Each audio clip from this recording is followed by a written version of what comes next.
The smell of money isn't what you think. It doesn't smell like leather or ink or the faint perfume of corporate lobbies. Real money, the kind that moves empires, smells like nothing at all: cold, sterile air circulating through climate-controlled towers, the faint hum of servers and surveillance cameras, the invisible pulse of a $3.2 billion empire.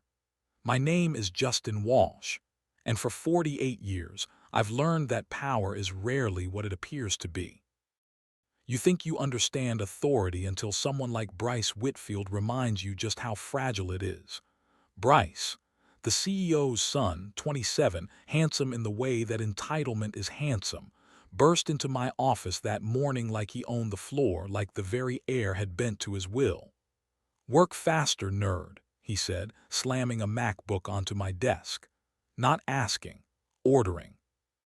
This is the world I inhabit, where arrogance drapes itself over competence like a designer suit, and disrespect is rewarded with smiles in the boardroom. To him, I'm a technician, a tech guy, not the man who safeguards the digital heartbeat of an entire empire, not the one who knows every backdoor, every vulnerability, every quiet fracture they've built their fortune on. I didn't flinch.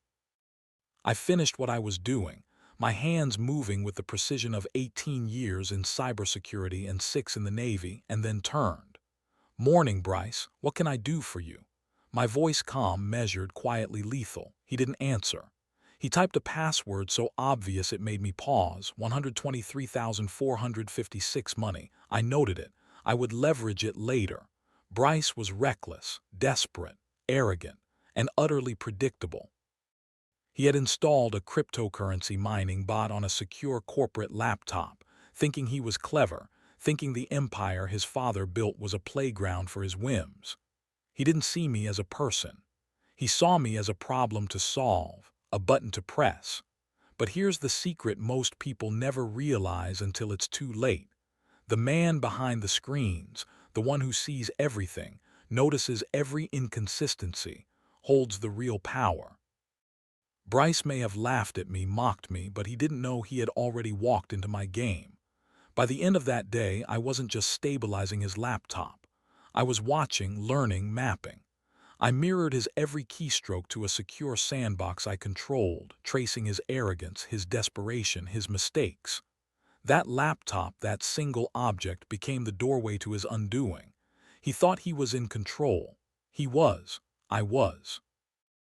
And by the time he left the office, smug with the illusion of mastery, I had already set in motion a sequence that would make him regret every word, every laugh, every nerd whispered in my direction. That night, long after Bryce's cologne evaporated from the hallway and the building slipped into its after-hours silence, I stayed. Not because I was angry. Anger is sloppy. Anger announces itself. What I felt was clarity. The kind that comes when a man finally understands the rules of the environment he's been surviving in. Corporate life doesn't reward value. It rewards optics. It doesn't protect competence. It protects bloodlines. You're told to work hard, keep your head down, be patient. That myth is fed to people who keep the machinery running while others collect applause. And the moment you stop believing it, the entire structure reveals itself like a bad magic trick. I pulled up Bryce's mirrored activity and watched the patterns form. Late logins, obfuscated routes, consumer-grade encryption pretending to be invisible. He thought secrecy was the same as intelligence. That's a common mistake among men who have never faced consequences. I didn't rush. I never rush. I cross-referenced his digital footprint with physical access logs, badge scans, camera feeds, environmental controls. Every system talks if you know how to listen. And Bryce was loud. His laptop connected through Panama, then Cyprus, then back through a residential proxy in New Jersey.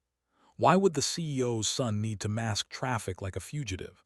That's when the truth surfaced, not all at once, but in fragments like bones rising through sand. He wasn't just careless. He was extracting data, proprietary data. Deal documents his father hadn't even shared with the board yet, valuations, risk models, negotiation leverage. And here's the detail that changed everything. The files were altered, subtly.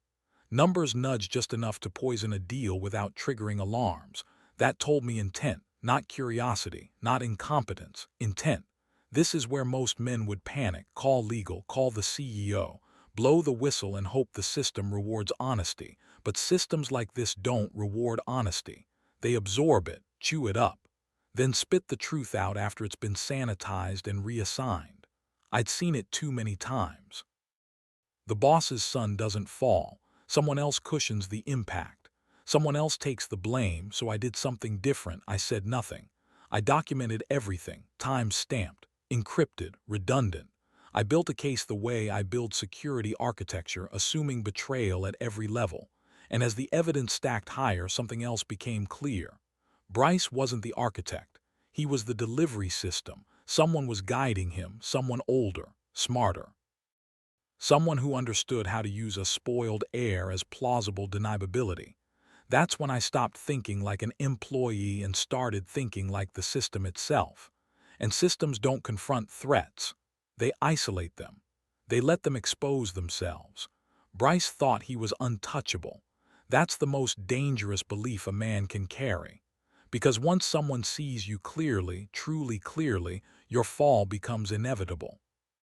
By the time the city lights dimmed behind the glass walls of the Whitfield Tower, I had a map of Bryce's digital life. Not the sanitized version he showed his father or the board, but the hidden network, the secret veins of data he relied on to appear competent. Every shortcut he'd taken, every rule he'd broken, every backdoor he'd created, all meticulously recorded. I didn't feel triumph. I felt inevitability. A man who underestimates the quiet ones eventually finds himself exposed. I sipped the lukewarm coffee on my desk, thinking about the lesson the corporate world never teaches. Power is perception, but influence is execution.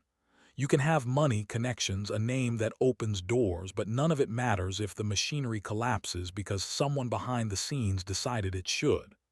That night, Bryce became my experiment, not as revenge, not as cruelty, as an equation, cause and effect, repeated until predictable. The first step was patience. Any reckless move would alert him, maybe even his father. I couldn't afford that. I created a sandboxed environment, mirrored every keystroke, every file transfer, every connection. I traced the flow of information like a forensic analyst. I watched him connect to the Panama server at 9:03 p.m. I watched him log in from Cyprus at 9:21 p.m. I noted every timestamp, every anomaly. And then I waited, because control is invisible until it's revealed. While Bryce wandered through his inherited arrogance, believing himself untouchable, I began constructing the narrative that would ensure the consequences landed precisely where they needed to. Systems are predictable when you know the variables, and Bryce's arrogance was the most volatile variable of all. His father trusted him implicitly. His colleagues ignored him. And I knew the exact pressure points that would make him collapse without a single word spoken. I also knew the importance of optics. Men like Bryce thrive on appearances. Confidence, dominance, bluster, they wear it like armor, but underneath that armor they're fragile, easy to destabilize if you understand the mechanics. You don't need confrontation. You need leverage, you need time, you need silence. I had all three. That's when I started crafting the subtle adjustments to his files, the ones that would appear to him as minor errors, inconsequential, insignificant. Small enough to evade suspicion, precise enough to build a chain reaction, a machine of cause and effect. By the time anyone noticed, the damage would be undeniable, and irreversible. And while the city slept, I realized a truth most men never face.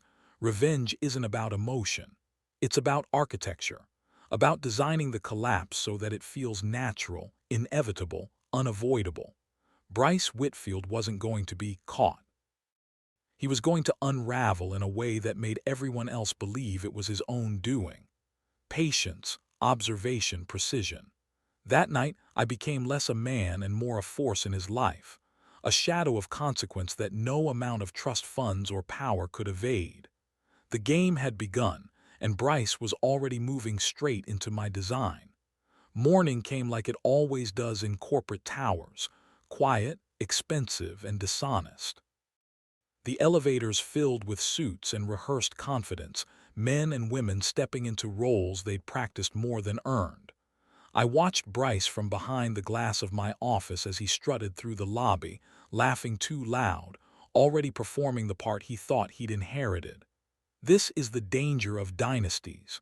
They confuse proximity with competence. I didn't confront him. I didn't warn him. I adjusted the environment. Because the most effective revenge doesn't announce itself, it lets the target believe they're still in control while the floor beneath them softens. I began introducing micro-friction into his world. Nothing obvious. Slight delays in file syncs. Minor inconsistencies in projections that only he would notice. Just enough to make him anxious. Just enough to make him rush. And rushed men make mistakes. Corporate systems are built on trust stacked on trust, assumptions layered so thick no one questions them anymore. Bryce relied on that. He assumed his access was permanent. He assumed his name insulated him. He assumed the people beneath him existed to clean up his messes. That assumption was his blind spot. I watched him cut corners in real time. I watched him forward documents he didn't fully read. I watched him speak in meetings with the confidence of a man who'd never been challenged. The board noticed something was off. Not enough to accuse, enough to frown. Numbers didn't line up the way they used to. Projections felt optimistic one week, dire the next. Bryce compensated the only way he knew how, by asserting dominance, by barking orders, by humiliating people who couldn't fight back.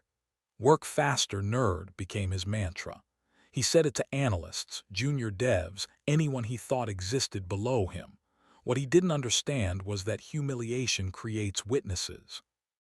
And witnesses remember. Behind the scenes, I cataloged everything, every altered file, every unauthorized access, every external handshake. I wasn't building a complaint. I was building a story, one that would tell itself when the time came. And that's the difference between reacting and engineering. One is emotional, the other is fatal to careers. I thought about his father often. Wesley Whitfield built his empire by being ruthless, not stupid. He trusted systems. He trusted data. And I was about to show him a version of reality he couldn't ignore, but timing mattered. Reveal too early and the system protects its own. Reveal too late and the damage spreads. There's a narrow window where truth becomes undeniable. Bryce was approaching that window fast. The thing about automation, real automation, is that once it's set in motion, it doesn't need you anymore. It executes, relentlessly, impartially. And I had already begun writing the script that would remove Bryce from the equation without ever raising my voice. He thought this was still his game. It was. By midweek, the pattern was clear. Bryce's arrogance was no shield against the systems I controlled. Each login, each file transfer, each idle minute spent on social media I tracked. I wasn't just watching him. I was anticipating him, predicting his mistakes before he even knew they existed. That's the advantage of understanding the rules the system was built on while he was still learning to spell them. I started subtly influencing his decisions. A misrouted email here, a delayed sync there. Nothing overt, nothing that could be traced to me directly. Just nudges, tiny inconsistencies that eroded his confidence. He started to doubt himself without knowing why. He double-checked projections, reloaded spreadsheets, re-entered formulas, wasting time, energy, and patience he couldn't afford. Meanwhile, I documented everything. Time stamps, access logs. Every interaction became evidence of his recklessness and overreach. The irony was delicious. Bryce, the golden boy, the untouchable heir, was undermining himself. He believed he was untouchable because of his bloodline. He didn't know that the empire itself could be weaponized against him if someone understood its inner workings. And I did. I had spent 18 years learning not just how the system worked, but how it failed.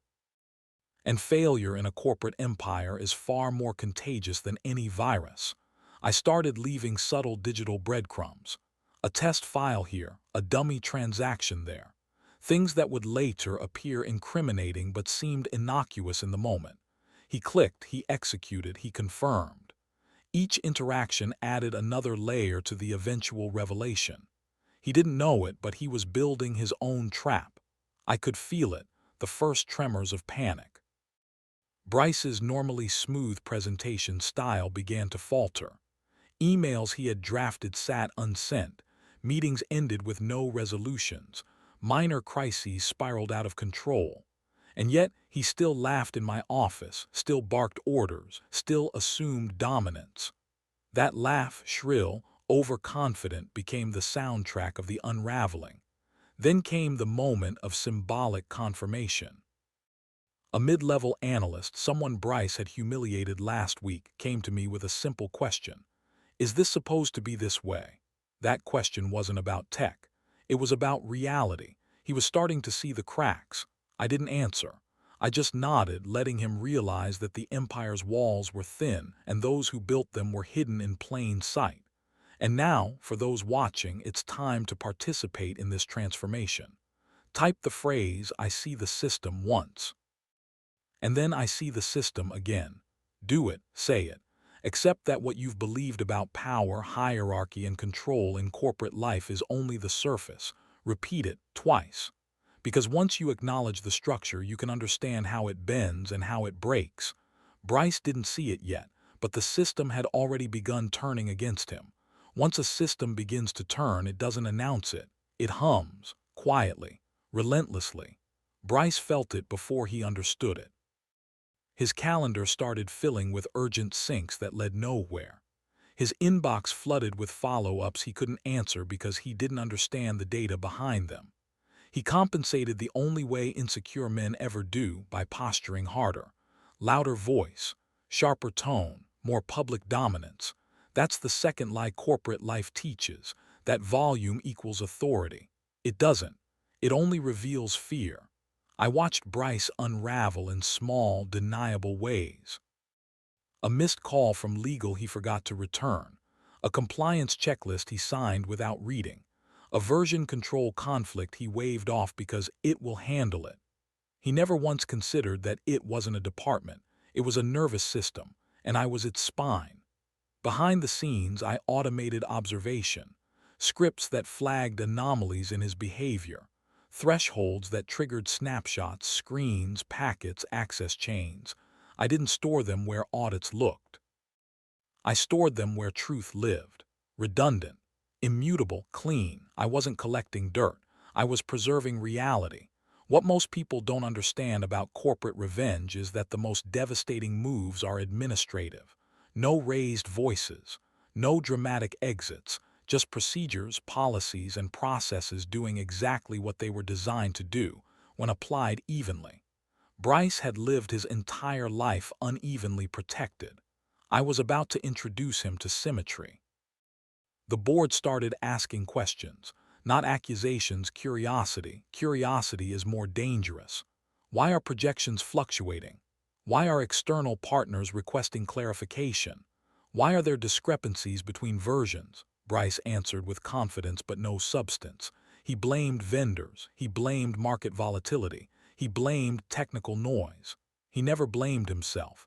Men like him never do, and that's the trap. I scheduled a routine security audit, nothing special. Quarterly, required, automated. I ensured Bryce's activities were included by default, no flags, no targeting, just inclusion. When the preliminary report generated, it read like a confession written by a machine. Unauthorized access paths, external data exfiltration attempts, modified proprietary documents, all time-stamped, all correlated, all impossible to dismiss as coincidence. I didn't send the report. Systems don't send reports early. They wait. Bryce walked past my office that afternoon and smirked. "See, all good," he said, tapping the glass like I was an exhibit. I nodded once, calm, still. He mistook silence for submission. That's another fatal misunderstanding. Silence isn't absence, it's compression. Because when pressure is applied correctly, collapse doesn't look like an explosion. It looks like gravity finally winning. That evening, I walked the empty floors of Whitfield Capital, the hum of the servers a quiet accompaniment to my thought. The city lights glittered through the glass walls, but the glow didn't reach the truth of what had been brewing. Bryce thought the night belonged to him. Another investor dinner, another Instagram post, another demonstration of inherited entitlement. He had no idea the machinery of consequence was already in motion. I opened my laptop and reviewed the sandbox logs again. Every action, every mistake, every attempt to bypass protocol, perfectly documented. It wasn't vengeance yet. It was inevitability. The difference is subtle but critical. Revenge is emotion. Inevitability is inevitability. And men like Bryce, arrogant and impatient, are allergic to inevitability. I prepared the next layer of automation. Scripts that mirrored financial reports he touched. Logs that tracked his USB activity in real time. Email chains he sent to external accounts. I created triggers for every misstep, every falsification, every unauthorized alteration. It was silent, invisible, surgical. Not a single human hand would be required for the fallout. I reflected on the unspoken rules of corporate power. There are two types of people in the boardroom: those who understand the system and those who are merely pieces to be moved. Bryce, despite his bluster, had always been the latter. He believed charisma could substitute for comprehension. He was about to discover the cruel arithmetic of consequence. Then came the most beautiful part: patience. Waiting, watching, letting him prove his own undoing. There's a strange satisfaction in knowing that the very arrogance that fuels a man's rise can also engineer his collapse. Bryce had been building the narrative of his invincibility for months, never realizing that each move strengthened the cage I had been constructing. At 10 p.m., the final protocol was set. Every server he touched, every workstation he logged into, every modification he attempted, captured, time-stamped, encrypted, immutable. There was no loophole, no appeal, no chance of plausible deniability. The architecture of his failure was now a work of art. I leaned back and exhaled slowly. The silence in the office wasn't empty, it was anticipatory. Anticipatory for the moment when a man's own hubris would meet the machinery of accountability. Bryce's world was orderly on the surface, but beneath it, chaos was already mapped. And chaos has a way of revealing truths no amount of wealth or influence can hide. At this point, I paused the narration to the viewer, looking directly into the lens. If you understand what I'm doing, you are already thinking differently. Comment the phrase "systems observe" twice, not as a mantra, not as a joke, as a commitment to recognizing the unseen forces in your environment. Those who ignore it repeat the mistakes of Bryce. Those who embrace it begin to wield power they never thought they could, because the rules of corporate survival aren't written anywhere. They are observed, exploited, and when necessary, enforced. And the next morning, Bryce would start walking into a trap of his own making. Morning came, but the tower felt different. The fluorescent lights buzzed with a subtle tension that only I could feel. For everyone else, it was another Thursday, another coffee, another spreadsheet. Bryce, oblivious, swaggered in, tie perfectly skewed, a grin plastered across his face, convinced he had cheated the system. He didn't know that every keystroke, every network ping, every file he touched overnight had already been mirrored, analyzed, and archived. I watched him from the corner of the IT operations room, hands folded, posture neutral. He had no clue that the environment he thought he controlled was now a labyrinth designed to ensnare him. This wasn't petty revenge. It was architecture, the kind of quiet, relentless control that reveals weakness without ever firing a shot. Emails I had queued automatically began their journey. Subtle anomalies, flagged to executives, small discrepancies in reports Bryce had generated. Each one seemed insignificant at first glance, but together they painted a narrative. A narrative of negligence, of incompetence, of a man who believed rules were optional because money made him untouchable. I checked the dashboards. System health was nominal, but Bryce's actions were already triggering alerts that only I could interpret. He was walking a tightrope over a pit of his own making. Each minute, each decision further confirmed what I already knew. Arrogance is the most fragile armor a man can wear. Then came the first call from upstairs. The assistant asked if I had seen certain anomalies in the financial projections. I smiled slightly. Yes, I had. Nothing seemed wrong at first glance, until you knew where to look. I guided her to the dashboards, letting her discover what Bryce had done. The realization spread across her face like wildfire. The golden boy was faltering. By mid-morning, whispers began to snake through the floor. Executives were checking, noticing gaps, inconsistencies. Bryce's confidence began to flicker. He tried to mask it with sarcasm, but subtle panic betrayed him. Eyes darting to monitors, fingers hovering over the keyboard, a man suddenly unsure of what he controlled. The beauty of this wasn't in confrontation. It was in invisibility. Power often hides in the unseen, in knowledge others dismiss as unimportant. Bryce thought he could rely on privilege. He didn't realize that privilege is a trap if the rules aren't understood.